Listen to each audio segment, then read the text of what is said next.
What it do? Luke here. Have you ever heard about a game that features a silent knight who has a funny looking hat who wears green in a fictional fantastical world in a 16-bit top-down RPG? Because if you said Legend of Zelda, you'd be a fucking idiot.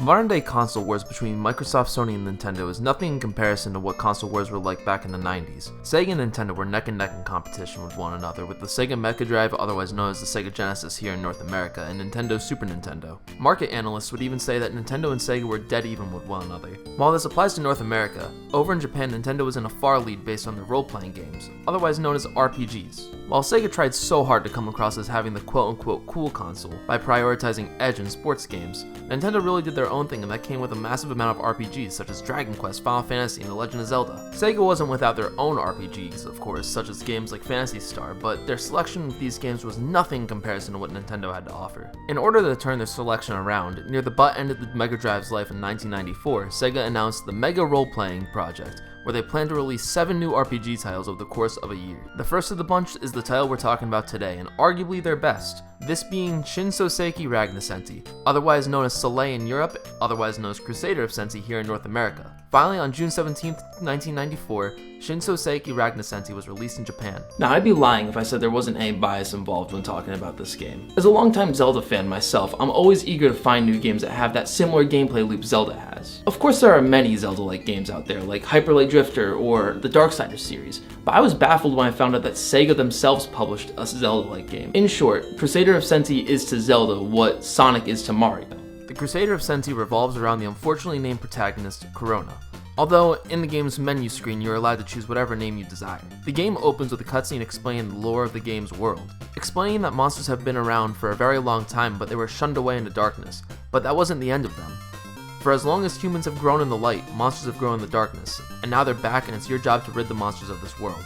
And so on Corona's 14th birthday, he is gifted the sword and shield his father wielded dying in battle. I'm sorry, but if his well-trained father couldn't stand ground against these monsters, what makes anyone think a 14-year-old boy can? Anyways, Corona must report his birthday to the king, and then he is allowed access to the rest of the world. In his adventure, he must find the answer to why monsters are suddenly reappearing. In his quest, he runs into the big bad wolf terrorizing an old lady. After defeating the wolf, the lady mentions that she was told that he would save her by a fortune teller.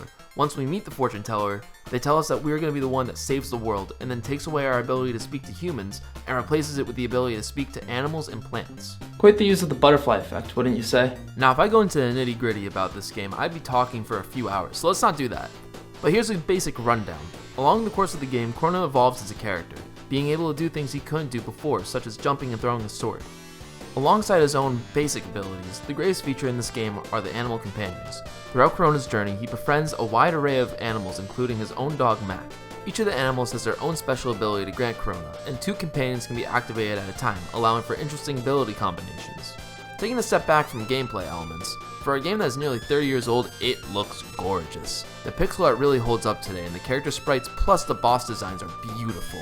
Some of these stage designs really push the limits of what the Genesis can do. I can only imagine what kids in the 90s were thinking when playing this for the first time. The bosses especially. Everything is cranked to over 100 here, for both the stage and sprite design. It's definitely some of the best I've seen from this entire generation of consoles.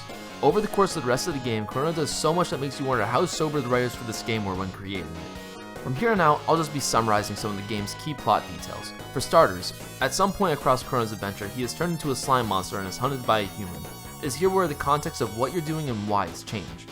Other than that, you time travel using a tornado and return to the present with magic shoes that you learned about from an old lady named Dorothy. But before you travel back to the present, Corona plants a beanstalk that takes him to the Tower of Babel. Yes, the one from the Bible, where you learn that you were given the ability to talk to animals and plants and monsters to end battles. But since that didn't work, we are now kicked out of heaven and thrown back into the past. Now, while back in time, we try to fight monsters but learn that they don't want to fight. They don't understand why humans have been attacking them all these years. This is explicitly shown when we fight the monster that created all monster life, and they just stand there defenseless, questioning why we're attacking her mid-battle. This game really doesn't hold back on the emotional elements. It really goes deep and very biblical for a kid's game. In the final stage of the game, which may or may not be in an alternate dimension, we fight the being or energy that dragged the monsters from their world into ours. But prior to the final battle, there are 5 mini-bosses resembling the 5 senses, for some reason. Yeah, I don't know why, it's just some odd design choice. Then the final battle is honestly one of the easiest fights in the game. Just wait for the giant eye to open and hit it. Finally, once you beat the spirit energy, the monsters are sent back to their homeworld, and since this all takes place in the past, they all theoretically never existed on Earth, meaning your father never died in battle, and from there it's just happily ever after.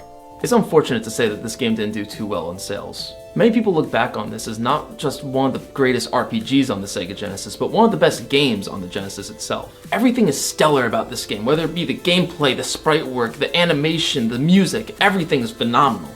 So honestly, I think it's about time I buy myself a copy of this game. Yeah, never mind.